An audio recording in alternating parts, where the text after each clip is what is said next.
एक बार की बात है, एक गांव में एक मछुआरा रहता था। उसके 4 लड़के मोहन, सोहन, अनिल और कपिल थे। मछुआरा नदी में जाकर मछलियां पकड़ता था और उसको लेकर जाकर मार्केट में बेच देता था, जिससे उनके खाने का गुजारा ही केवल हो पाता था। एक दिन मछुआरा अपने चारों लड़कों को बुलाता है और कहता है, बेटो अब तुम बड़े हो चुके हो, मेरे पास तुम लोगों को देने के लिए कुछ भी नहीं है।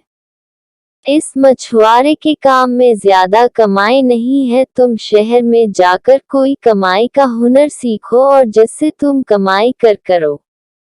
अपने पिता की यह बात सुनकर सभी भाई मान गए और अगले दिन शहर के लिए चल दिए। थोड़ी दूर जाने पर उनको 4 रास्ते नजर आए। उनमें से बड़ा भाई बोला, हम सबको इन अलग अलग रास्तों पर जाना चाहिए और 4 साल बाद हम यहीं पर मिलेंगे। सभी भाई इस बात को मान गए और अलग अलग रास्ते पर निकल गए। मोहन जिस रास्ते पर गया था उसको कुछ देर चलने पर एक व्यक्ति नजर आया, जिससे मोहन ने बात की उसको कुछ हुनर सीखना है जिससे वह कुछ कमाई कर सके। वह व्यक्ति बोला, मैं चोर हूँ और तुमको कुछ भी चुराने का हुनर सिखा सकता हूँ। पहले मोहन डर गया, लेकिन बाद में उसने सोचा हुनर सीखने में बुराई कैसी है, तो वह उस व्यक्ति की बात मान गया और उससे चुराने का हुनर सीख गया। कुछ समय बाद वह इतनी सफाई से चीजें चुराने लगा जिससे किसी व्यक्ति को कुछ पता भी न चले। दूसरा भाई सोहन जिस रास्ते पर गया था उस पर चलने पर वह एक नदी के पास पहुंचा, जहां पर एक व्यक्ति टेलीस्कोप की मदद से आकाश के तारों और ग्रहों को देख रहा था। सोहन ने उस व्यक्ति से हुनर सीखने की बात बताई। वह व्यक्ति सोहन को टेलीस्कोप से तारे ग्रह को देखने का हुनर सिखाने लगा। उसके पास यह हुनर सीखते सीखते कुछ समय बाद सोहन बहुत अच्छे से यह हुनर सीख चुका था। जाते समय वह व्यक्ति को ऐसा टेलीस्कोप देता है जिससे धरती और आसमान की दूर की चीजें साफ देखी जा सकती थी। तीसरे भाई अनिल को रास्ते पर आगे जाने पर एक शिकारी नजर आया। अनिल के कहने पर वह उसको यह हुनर सिखाने को तैयार हो गया। काफी मेहनत के बाद वह धनुष तीर की मदद से किसी भी निशाने को भेदने में कारगर हो गया। जाते समय शिकारी ने अनिल को तीर और धनुष दिए। चौथा भाई कपिल जिस रास्ते पर आगे गया तो उसको एक घर नजर आया जिसमें एक दर्जी कपड़े सिल रहा था। उसने दर्जी को बताया कि वह कोई हुनर सीखने का इच्छुक है जिससे वह कुछ कमा सके। दर्जी कपिल को अपने साथ रखकर उसको सिलाई बुनाई सिखाने लगा, जिससे कुछ समय बाद वह बहुत अच्छा दर्जी बन गया। जाते समय दर्जी ने उसको सुई और धागा दिया। 4 साल बाद सभी भाई उसी रास्ते पर एक साथ मिले और अपने घर गए। घर जाकर सबने अपने पिता को अपने अपने हुनर के बारे में बताया।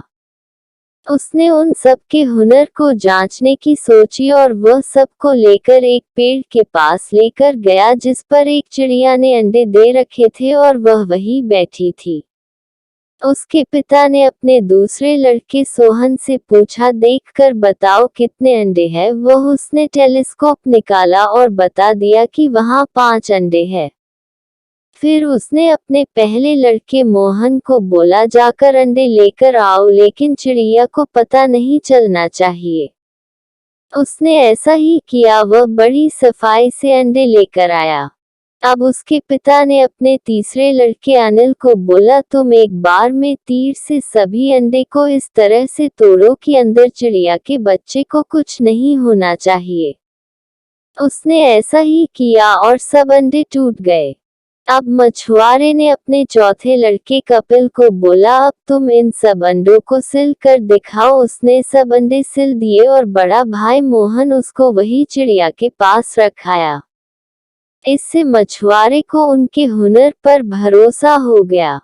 मछुआरा जहाँ रहता था वहाँ के राजा की बेटी को एक ड्रैगन उठा कर ले गया। राजा ने यह ऐलान कर दिया कि जो भी राजा की बेटी को ढूंढ कर लाएगा उसकी शादी वह अपनी बेटी से कर देगा।